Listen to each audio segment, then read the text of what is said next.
Eh ben, bonjour à tous et à toutes. Merci de votre écoute. Je suis content d'être avec vous aujourd'hui, voilà, pour redécouvrir le sens de Noël. J'aime bien cette question-là et ouais, je ne sais pas si vous aimez bien cette période de l'année. Et c'est vrai que c'est une période un peu particulière, hein, parce que moi, je vous apprends rien, bientôt c'est Noël. J'espère que vous n'êtes pas trop en retard ou que vous ne l'apprenez pas maintenant. Sinon, voilà, gare à vous. Surtout toi, ma sœur, les cadeaux, ça rigole pas. Non, je rigole. Mais voilà, je sais pas pour vous Noël, mais ça fait un peu deux camps. Il y a ceux qui aiment trop Noël et qui voudraient que ce soit Noël dès le 15 novembre, avec direct des sapins, des lumières, voilà, les séries de Noël. Ils sont à fond, et puis il y en a d'autres qui aiment pas trop Noël, parce que Noël, ben voilà, c'est la fin de l'année, c'est le froid, c'est voilà, des repas en famille, parfois qui ne terminent pas, mais c'est pas mon cas, ça va, mais voilà, en tout cas, je sais que parfois c'est pas évident, et en même temps, j'ai remarqué aussi que Noël, c'est l'une des fêtes qui est la plus éloignée de son sens premier. Alors, en réfléchissant à Noël, je me suis dit, mais ouais, c'est un peu la fête la plus éloignée du sens qu'elle avait à la base. Et je me suis dit, voilà, en même temps, Noël, il n'y a pas que ça. Je sais qu'il y a des gens parfois qui mettent la crèche sous le sapin. Il y a encore parfois cette tradition-là, mais pourquoi ça existe en fait, Noël? C'est un peu cette question, quand j'étais pas chrétien, je me demandais un peu, ben voilà, pourquoi ça existait. Alors, je savais que c'était pour fêter la naissance de Jésus, mais je me suis dit, mais pourquoi en fait la naissance de Jésus? En fait, surtout 2000 ans après, c'est quand même un sacré anniversaire qu'on fait depuis longtemps. Et voilà, la question que je me disais, mais c'est qu'est-ce que la naissance de Jésus, finalement, elle peut bien changer dans nos vies en 2022? Quel sens ça a, ce truc-là? C'est pas possible que ce soit juste là pour mettre une crèche sous un sapin ou s'offrir des cadeaux. Il y a forcément un sens qui est plus profond que ça. C'est ce que je me suis dit. Et puis voilà, quel est le véritable sens de Noël? C'est un peu la question que je me pose. Pourquoi des millions de gens, depuis des milliers d'années, fêtent Noël? C'est quand même un truc de dingue quand on y pense, sur toute la Terre. Et en quoi Noël nous concerne? En quoi Noël, ça te concerne personnellement? Ouais, est-ce que Noël, c'est juste une fête résumée par des cadeaux, par des repas de famille? Et ben voilà, c'est ces questions-là auxquelles on va essayer de répondre aujourd'hui. Et voilà, le meilleur moyen pour nous de comprendre Noël, ben c'est d'aller voir ce que dit la Bible, parce que c'est un peu la base de la chose. Et on va voir un passage de la Bible qui est un peu comme un tableau. Vraiment, je vous invite à le voir comme un tableau. Et voilà, on va essayer de se projeter dans ce tableau, de se projeter dans cette scène et de voir ce qui se passe pour nous. Pour vous introduire un petit peu le passage, donc, le passage de la Bible, c'est dans Ésaïe. C'est un personnage qui a vécu à peu près 740 ans avant Jésus, donc c'est il y a très très longtemps. Ça remonte à très loin. Et puis, voilà, cet homme-là, il a été utilisé par Dieu à la fois pour prévenir le peuple d'Israël, qui était le peuple de Dieu, qui faisait beaucoup de choses immorales, qui faisait beaucoup de choses mauvaises aux yeux de Dieu. Et à la fois, il a utilisé Dieu pour dire qu'un jour, il sauverait ce peuple. On a vraiment ces deux trucs dans le livre d'Ésaïe. Ésaïe qui dit des prophéties un peu de malédiction, donc c'est un peu flippant. Et à la fois, Ésaïe qui dit des prophéties en disant qu'un jour, Dieu, il viendrait sauver son peuple. Et nous, on va lire juste le chapitre 6, voilà, qui est vraiment crucial dans la vie d'Ésaïe. C'est un peu le début pour lui. En fait, crucial parce que c'est dans cette année-là qu'il va vivre une révélation qui va en fait lui donner de devenir un jour un homme de Dieu, un serviteur et même un prophète. Et donc voilà, pendant cette lecture, on va essayer d'être spectateur, vous allez voir, c'est assez ouf, hein, je vous préviens tout de suite. On va voir un peu des trucs de dingue aujourd'hui et on va essayer de s'immerger là-dedans et de voir qu'est-ce que ça veut dire pour Ésaïe, mais aussi pour nous. Voilà le passage donc que je vous lis. Donc là, c'est Ésaïe qui parle, c'est le prophète qui a écrit ça. L'année de la mort du roi Osias, j'ai vu le Seigneur assis sur un trône très élevé. Le bord inférieur de son vêtement remplissait le temple. Des séraphins se tenaient au-dessus de lui. Ils avaient chacun 6 ailes, 2 dont ils se couvraient le visage, 2 dont ils se couvraient les pieds, et 2 dont ils se servaient pour voler. Ils criaient l'un à l'autre, « Saint, Saint, Saint est l'Éternel, le Maître de l'univers, sa gloire remplit toute la terre. » Les montants des portes se sont mis à trembler à cause de la voix qui retentissait et le temple a été rempli de fumée. Ouais, je trouve ce passage vraiment incroyable. On est face à quelque chose de pas commun. Pour le coup, je ne sais pas si vous avez déjà vécu ça, mais c'est pas tous les jours que quelqu'un a une révélation aussi puissante que celle d'Ésaïe. Et maintenant, vous allez voir, on va détailler un peu, parce qu'on pourrait passer vite ça. Et on va voir ce que ça veut dire finalement pour nous, cette révélation-là. Alors le premier point qu'on va voir, c'est le Dieu glorieux. On va décrire ça. Je recite donc le premier verset. Ésaïe dit « J'ai vu le Seigneur assis sur un trône très élevé, le bord inférieur de son vêtement remplissait le temple. » Donc je me suis posé la question en lisant ce verset, et tout le passage d'ailleurs, qu'est-ce que ce passage m'apprend sur Dieu? Qu'est-ce que ce passage nous apprend sur Dieu? Alors la première chose qu'on peut apprendre et comprendre facilement, c'est que Dieu il est assis sur un trône très élevé. Bon, ça c'est clair. Mais qu'est-ce que ça peut bien vouloir dire? Ça signifie qu'il est élevé au-dessus de nous, déjà. Élevé au-dessus de la terre. Élevé au-dessus de toute la création. Déjà, ça donne un autre aspect. Il est élevé au-dessus de tout. Et le fait que Ésaïe voit Dieu siégeant sur un trône très élevé au-dessus de tout, ça nous fait comprendre que Dieu y règne sur toute chose. Comme un roi. Déjà, on comprend que Dieu est roi. Mais pas n'importe quel roi, il est le roi. Voilà ce que dit la Bible en fait. Son trône est élevé au-dessus de tout. Rien, absolument rien dans l'univers n'est au-dessus de lui. Et voilà déjà ce que ça veut dire, ce trône élevé, Dieu est au-dessus de toute chose. Il est au-dessus de tout et il est le roi. Donc il siège le roi sur toute chose.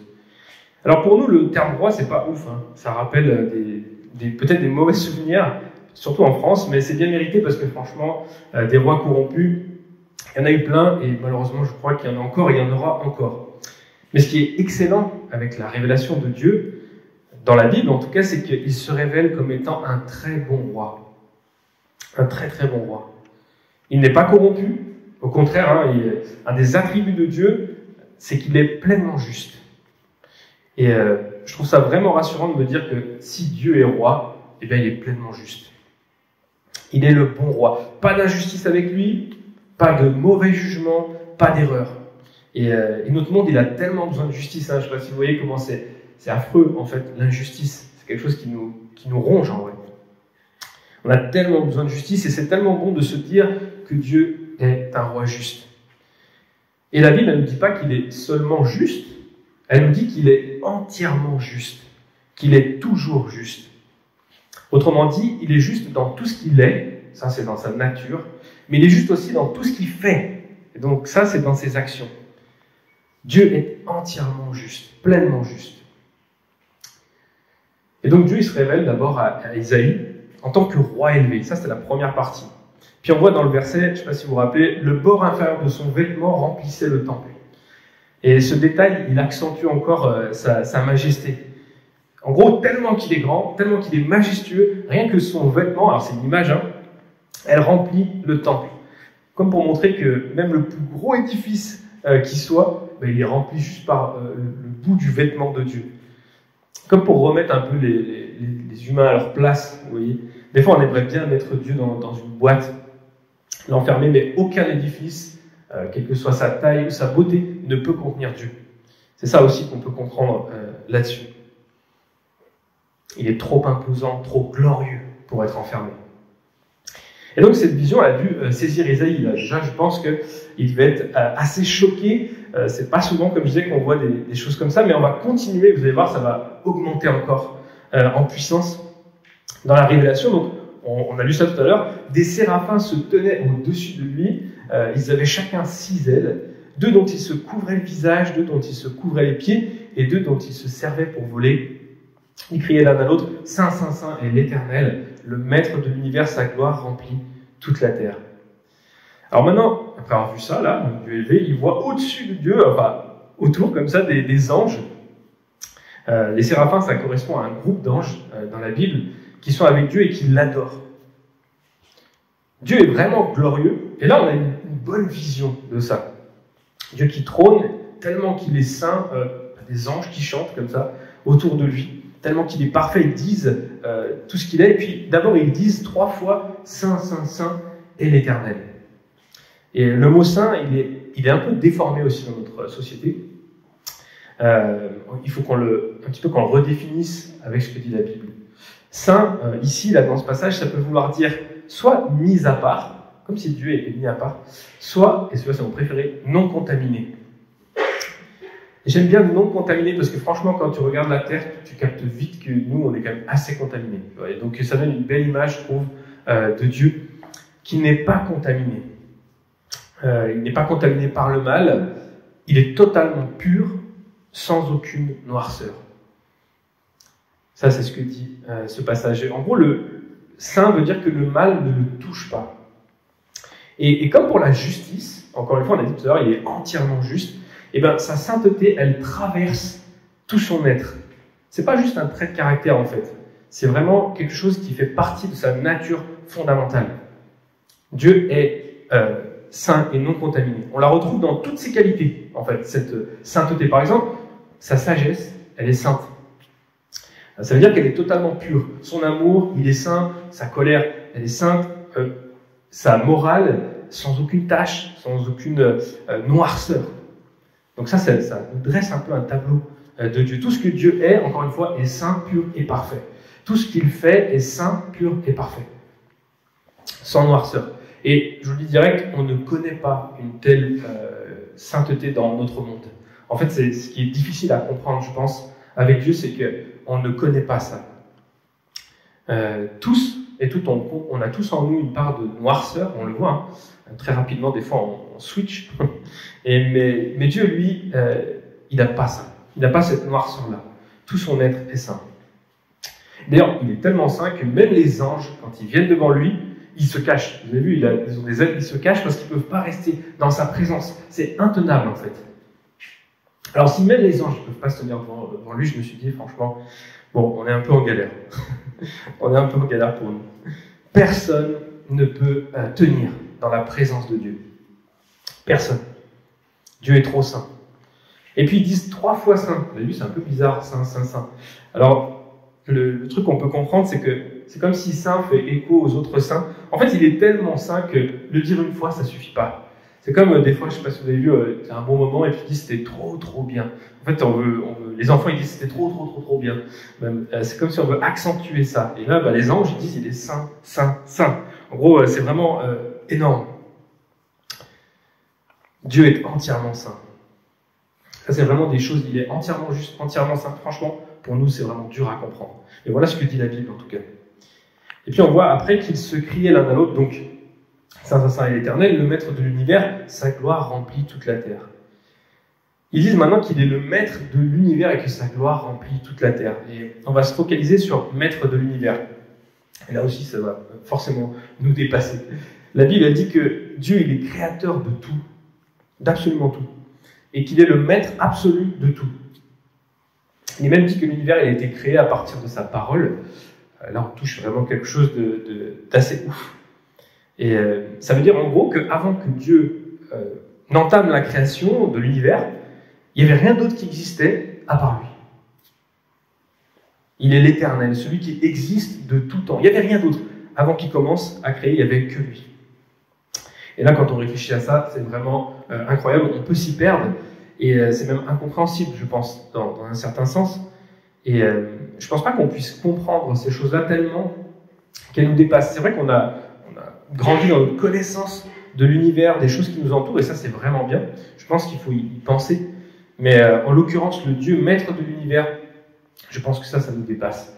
Et que finalement, on ne peut que être humble face à ça.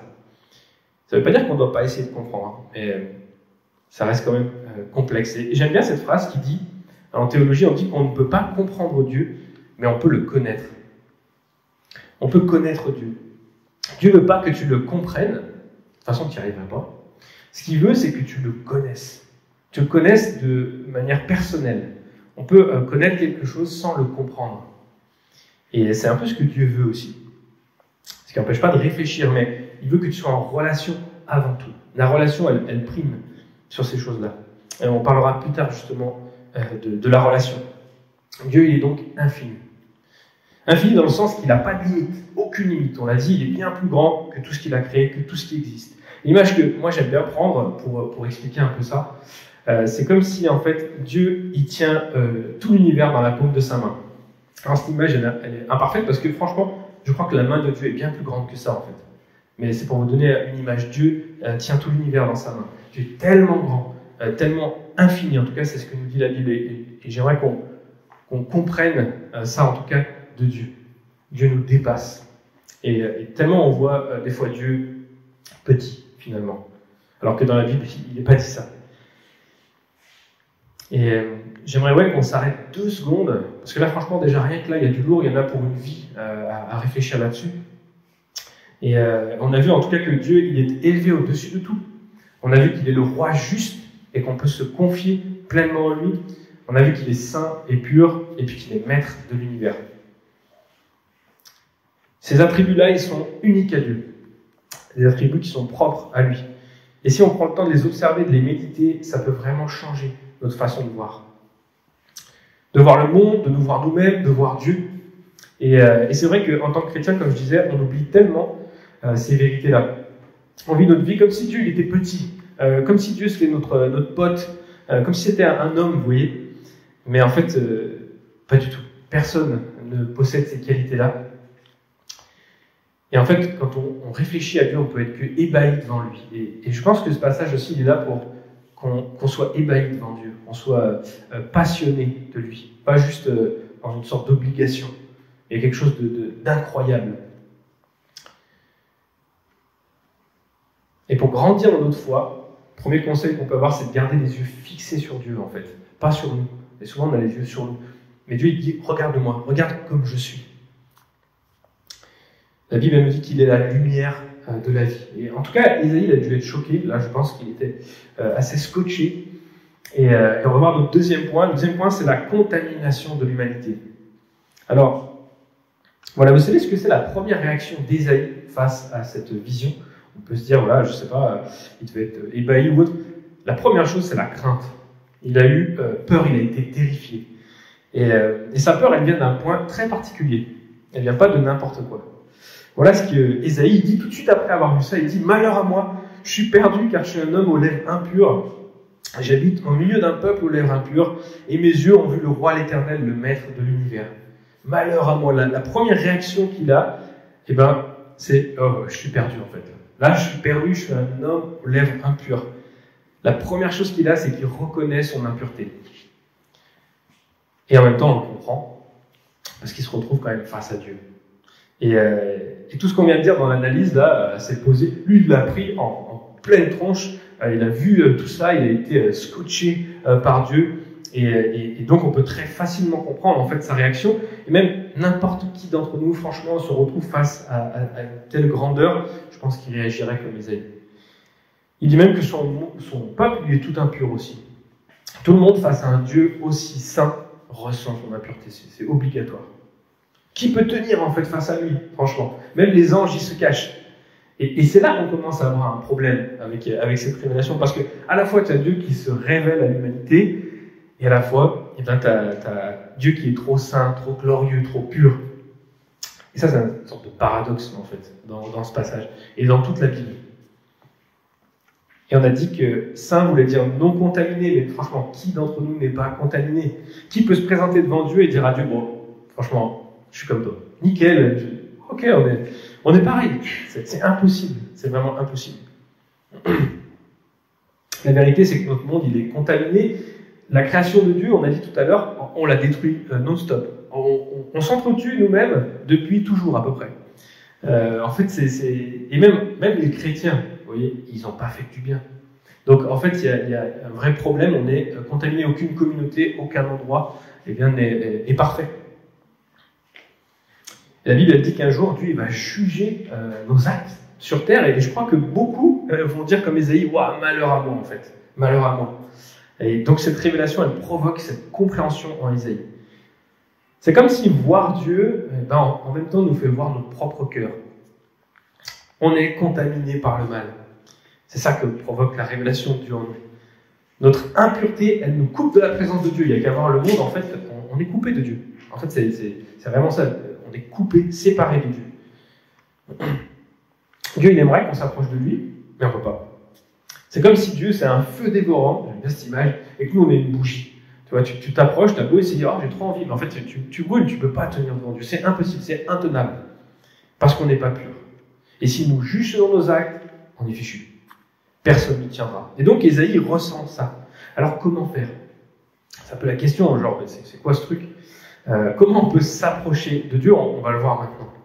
Donc voilà un petit peu le résumé de ce qu'on a vu. On a vu un Dieu glorieux, et encore franchement, il y a plein d'autres trucs à dire. On a vu une toute petite partie de ce qu'est Dieu.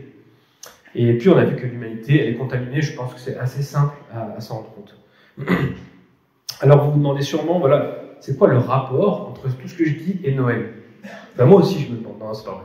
C'est pas vrai. Non, ouais, on peut se demander, voilà, c'est quoi le rapport? Eh bien, si on ne comprend pas ces deux trucs, par rapport à ce qu'on a dit, en fait, on ne peut pas comprendre Noël. Et c'est pour ça que j'ai fait une sorte de truc en arrière pour comprendre Noël. Ces deux points, ils sont obligés d'être compris. Dieu est glorieux et puis l'humanité est contaminée. Le troisième point, donc, c'est Dieu au milieu de nous pour Noël. La Bible nous enseigne que Dieu, en fait, il ne veut pas qu'on soit séparés. Ce n'est pas sa volonté du tout, en fait. Et ça, c'est rassurant. Au contraire, Dieu, lui, ce qu'il souhaite, c'est qu'on vive en harmonie avec lui. Et le texte, justement, il va nous en donner une preuve. On continue avec ce texte d'Ésaïe, hein, il y a tout là-dedans. Juste après qu'Ésaïe comprenne et qu'il dise « Ok, bon, je suis impur », on voit qu'il y a un ange qui va venir, des séraphins, il va prendre une pince, il va prendre une braise qui est devant Dieu, puis il va le mettre sur la bouche d'Ésaïe. Donc là, je pense que ça devait être quelque chose d'assez intense. Bon, c'est en vision, à mon avis, je ne pense pas qu'il l'ait ressenti. Et voilà ce que dit l'ange après avoir mis la braise sur Ésaïe.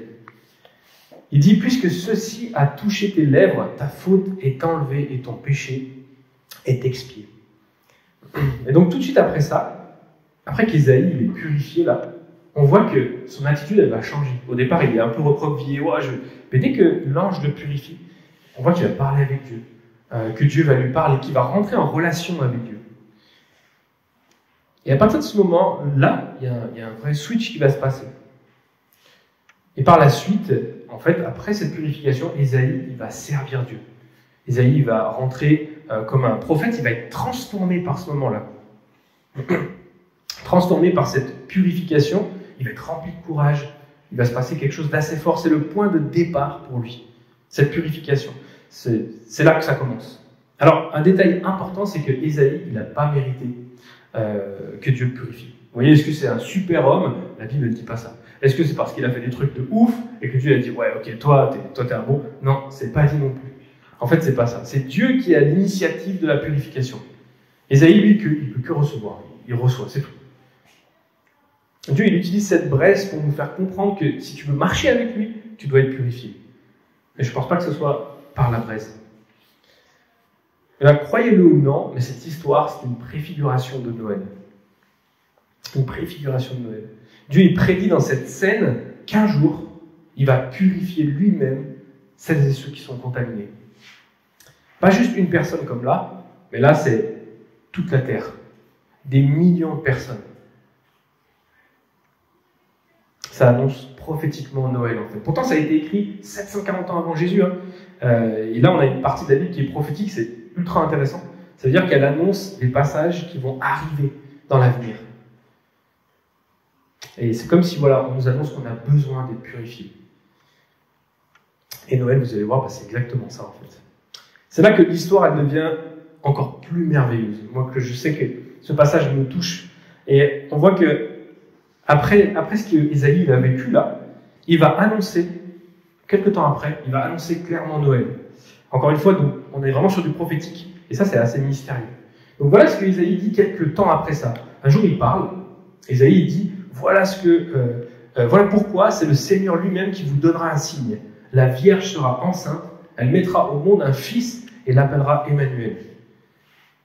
L'histoire d'une Vierge enceinte, il n'y en a pas 10 000. Franchement, on peut comprendre rapidement qu'ici, Ésaïe, il parle de Marie et de Jésus. Vous vous rendez compte en fait que ce texte, il a été écrit des centaines d'années avant. Et là, on parle d'une vierge qui va mettre au monde un garçon, qui va s'appeler Emmanuel. Franchement, c'est mystérieux. Alors, je ne sais pas si vous savez ce que veut dire Emmanuel en hébreu, et c'est là où ça devient encore plus incroyable. Emmanuel, ça veut dire Dieu avec nous. Ici, il est dit que cette femme vierge va mettre au monde un fils qu'on va appeler Dieu avec nous. Et là, c'est quand même un truc de dingue. Franchement, on touche à quelque chose d'assez ouf. Et c'est là ma partie préférée de l'histoire. Hein. Vous vous rappelez, au début du passage, on a vu que Dieu, il est incomparable, plus grand que toute chose, saint, et puis encore plein d'autres choses.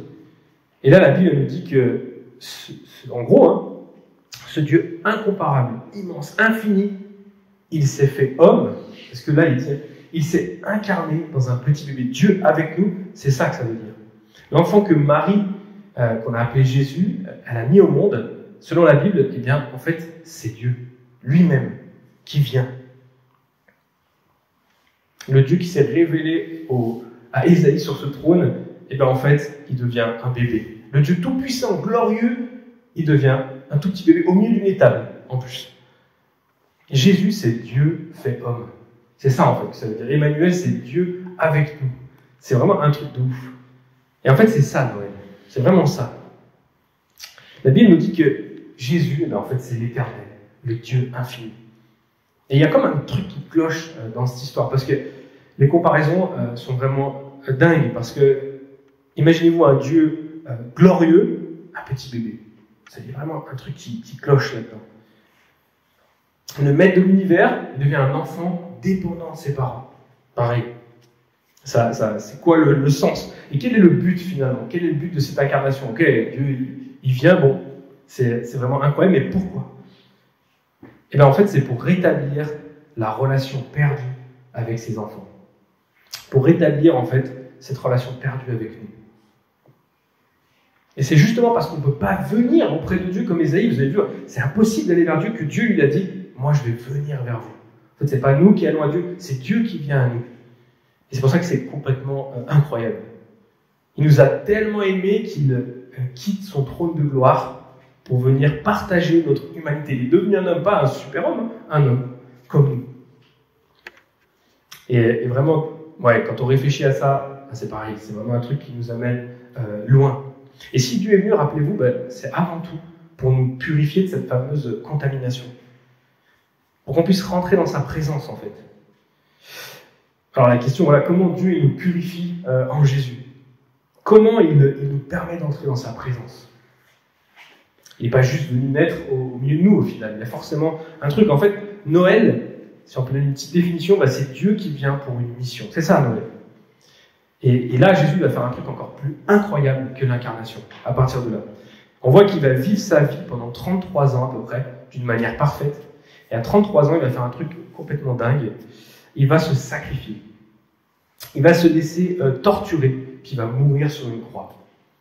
Et il avait le pouvoir de sortir de la croix, mais il s'est laissé faire. Et là, personne n'a compris. Il disait, mais c'est quoi ce délire? Il n'avait qu'un but, en fait, Jésus, en faisant ça, c'est nous permettre de rentrer dans la présence de Dieu. Pour rétablir la connexion, en fait. Vous allez voir pourquoi. Cette connexion qui est rompue à cause de notre noirceur à nous. Et le passage d'Ésaïe nous montre qu'on a besoin d'être purifié pour être avec Dieu. Et bien Jésus, il vient pour accomplir cette purification.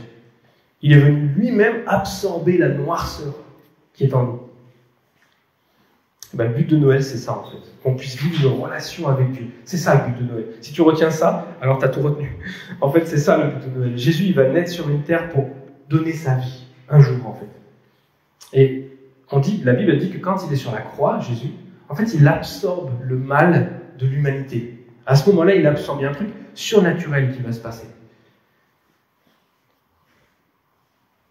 Il absorbe ce mal. Et quand il meurt sur la croix, qu'il souffre, il prend sur lui cette noirceur. Et pour vous aider un petit peu à comprendre, c'est une image encore qui n'est pas parfaite, mais il y a des trucs pour absorber l'humidité, vous savez, dans des pièces qu'on met. Vous le laissez, et puis vous revenez, ça a pris de l'humidité. Jésus sur la croix, d'une manière beaucoup plus puissante, il prend le mal de l'humanité, il le prend tout sur lui, il absorbe ça, comme ce contenant, mais d'une manière beaucoup plus grande. Et là, il prend cette impureté sur lui. Et puis il prend nos fautes, il prend ce mal et il va le jeter au plus loin pour nous en débarrasser. C'est pour ça qu'il y a des hommes et des femmes depuis des milliers d'années qui viennent à Jésus et qui sont transformés. Parce que quand il prend le noir, le mal de nos cœurs, il transforme nos cœurs, il nous donne quelque chose de nouveau. Il nous donne d'être de nouvelles personnes. Et là encore, on a des parallèles qui sont vraiment dingues. Dieu, il échange sa couronne de roi contre une couronne d'épines qui lui perce le visage. On voit qu'il est sur un trône élevé, et il va quitter ce trône élevé pour être élevé sur une croix de souffrance. Il délaisse la louange des hommes pour avoir maintenant la moquerie. Il délaisse la louange des anges, pour avoir la moquerie des hommes. Il était glorifié par les anges, et là sur la croix, tout le monde va se mettre devant lui, tout le monde va se moquer de lui. Là, les comparaisons sont ouf. Regardez bien cette scène qui image ça, on voit ça dans Matthieu, donc c'est juste avant qu'il aille à la croix. Et voilà ce que les Romains ils font avec Jésus. Les soldats du gouverneur conduisirent Jésus dans le prétoire et rassemblèrent toute la troupe autour de lui. Ils lui enlevèrent ses vêtements et lui mirent un manteau écarlate. Ils tressèrent donc cette fameuse couronne d'épines qu'ils posèrent sur sa tête. Ils lui mirent un roseau dans la main droite. Puis s'agenouillant devant lui, ils se moquaient de lui et disant « Salut, roi des Juifs !» Ils crachaient sur lui, prenaient le roseau et le frappaient sur la tête. Après s'être ainsi moqués de lui, ils lui enlevèrent le manteau, lui remirent ses vêtements et l'emmenèrent pour le crucifier. Et vous savez, c'est quoi l'ironie de cette histoire ?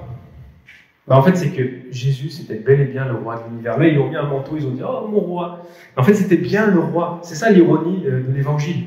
Ces Romains, ils étaient en train de se moquer, en fait, de leur roi. Et ce qui est encore plus dingue, c'est que Jésus, il est venu pour eux. Jésus, il est venu pour prendre leur impureté. La preuve, son amour est tellement grand, en fait. Il est venu prendre leur impureté à eux qui le tapent et qui se moquent de lui.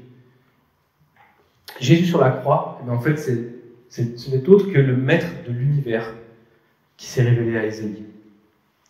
Tout ça pour qu'on puisse être proche de lui.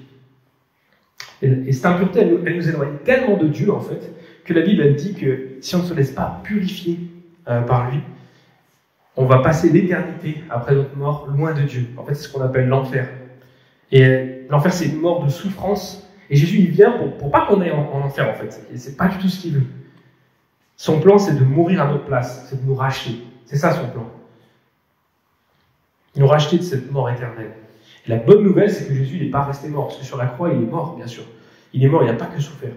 Mais le troisième jour, la Bible dit qu'il est revenu à la vie pour nous, pour nous tous. Et il nous dit en fait que celui qui le suit par la foi, il ne mourra jamais, dès à présent. Mais aussi pour l'éternité, il sera dans la présence de Dieu. C'est comme s'il dit, maintenant que j'ai fait ça, tu vas pouvoir rentrer dans la présence de Dieu, comme Ésaïe. La seule chose qui peut purifier nos cœurs, c'est pas une braise, mais c'est le sacrifice de Jésus. C'est ça qu'elle dit la Bible. Et comme Ésaïe, en fait, on ne le mérite pas. Vous savez, Ésaïe, c'est pas parce qu'il était bon, mais nous non plus, en fait. C'est au contraire parce qu'on ne le mérite pas, en fait, qu'il nous donne ça. C'est Dieu qui a l'initiative. C'est lui qui nous offre ce cadeau-là, en fait. Gratuitement, le cadeau de devenir ses enfants. Mais comme Ésaïe, on doit recevoir ce cadeau. Parce que Dieu, il nous donne aussi la possibilité, en fait, de le refuser. Il ne nous oblige pas, vous voyez. C'est ça aussi son amour, il nous laisse le choix. Tu peux croire en Dieu et le suivre, ou tu peux ne pas le croire. Mais si tu veux bénéficier de cette purification, alors il faut placer ta foi en Jésus. Le suivre, en fait. Alors voilà les 3 points qu'on a vus dans ça, c'est que Dieu est glorieux, l'humanité est contaminée par le mal, et puis en Jésus, Dieu vient nous libérer. Notre question d'introduction, c'était quel est le sens de Noël ? Eh bien, à la lumière de tout ça, le sens de Noël, en fait, Noël, c'est l'histoire de Dieu qui vient en personne pour rétablir le lien avec l'humanité.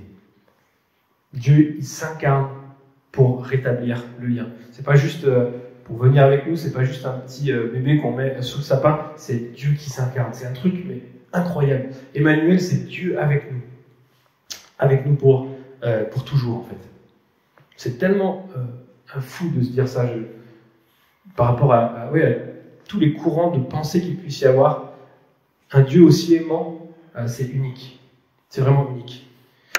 Et j'aimerais qu'on puisse prendre un temps de réflexion pour finir par rapport à ça. Parce qu'on a vu plein de trucs. Il y a des trucs qui vous ont parlé, d'autres qui ne vous ont pas parlé. Et en tout cas, vous pouvez, pendant ce temps de silence que je vais laisser, juste rester sur ce qui vous parle le plus. Et peut-être que tu es déjà chrétien et que tu as déjà placé ta foi en Dieu, mais que ta vie, elle n'est pas si intéressante avec Dieu. Peut-être que tu n'arrives pas à vivre ce que Ésaïe a pu vivre avec Dieu. Et je t'invite maintenant dans la prière à prendre ce temps et à te dire, Dieu, il est venu pour toi parce qu'il t'aimait, il voulait tellement que tu sois dans sa présence. Il veut tellement que tu viennes finalement le voir, tellement que tu viennes prendre du temps avec lui. Et dans ces moments, tu peux juste te rappeler ce qu'il a fait pour toi. Et peut-être que tu n'es pas chrétien, que c'est la première fois que tu entends tout ça et que ça te paraît peut-être bizarre. Dieu t'invite, en tout cas, à ouvrir ce cadeau gratuitement, ce cadeau qu'il te fait, sa vie pour toi. Si tu veux être lavé par Jésus, en fait, tu peux juste lui demander. C'est juste ça. Comme Ésaïe, reconnaître simplement, en fait, j'ai un problème dans mon cœur, quelque chose qui ne va pas, et je suis impur, j'ai quelque chose qui me gêne, et voilà, dans ce moment-là, si tu veux le rencontrer, moi, je te laisse ce moment de silence pour prier, et puis au bout de ces 2 minutes, je reviendrai, et je prierai, moi, en tout cas. Ouais. Vous pouvez prendre le temps de méditer, en tout cas.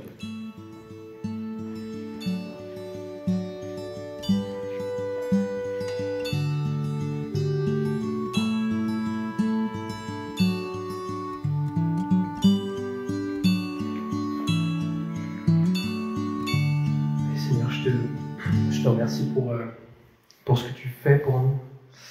Merci mon Dieu parce que tu es tellement glorieux, tellement infini, tellement saint.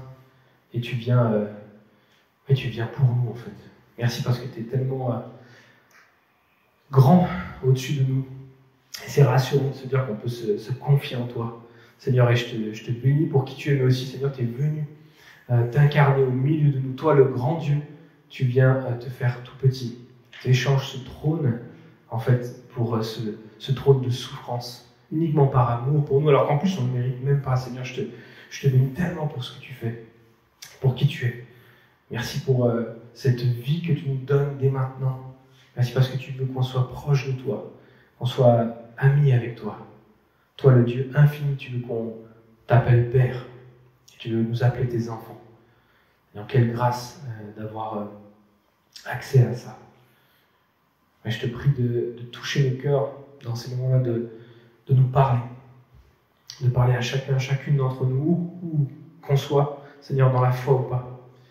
Aide-nous à entendre finalement ta voix, à entendre qui tu es, nous à te voir comme le Dieu glorieux qui est au milieu de nous. Seigneur, Dieu est avec nous. Je te bénis et je te remets cette fin d'année pour que tu viennes te révéler à nous encore. Seigneur éternel, je te rends grâce pour ça. Amen.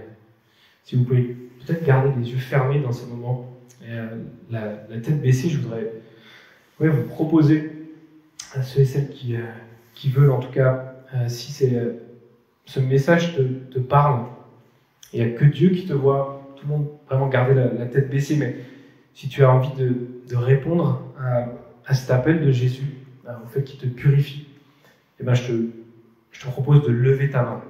Tu peux ne pas la lever très haute en fait, mais juste pour que tu prennes cet engagement, peut-être devant Dieu, que tu lui dises que tu as envie d'être purifié. Peut-être que tu ne sais pas trop comment lui dire. Si tu as envie, tu peux juste lever la main dans ce moment. C'est Dieu qui te voit et qui a envie de venir avec toi.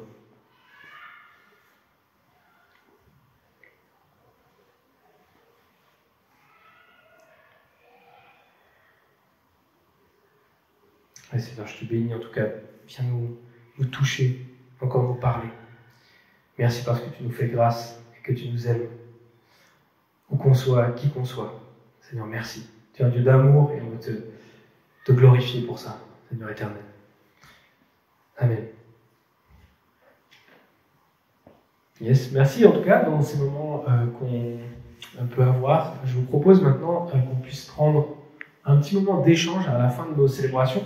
On aime bien parler un petit peu de ce qu'on a vu. J'ai mis 2 petites questions parce que franchement, il y a déjà beaucoup de choses à voir aujourd'hui. Alors, si vous pouvez faire des petits groupes de 3, 4 et on peut prendre 5 minutes pour répondre à ces questions. Qu'est-ce que la vision d'Ésaïe peut changer dans ta foi? Et qu'est-ce que l'incarnation de Dieu vous fait comprendre sur lui? Qu'est-ce que ça vous fait comprendre sur Dieu? On va prendre 5 minutes. N'hésitez pas à tourner les chaises, à prendre du temps. Merci en tout cas.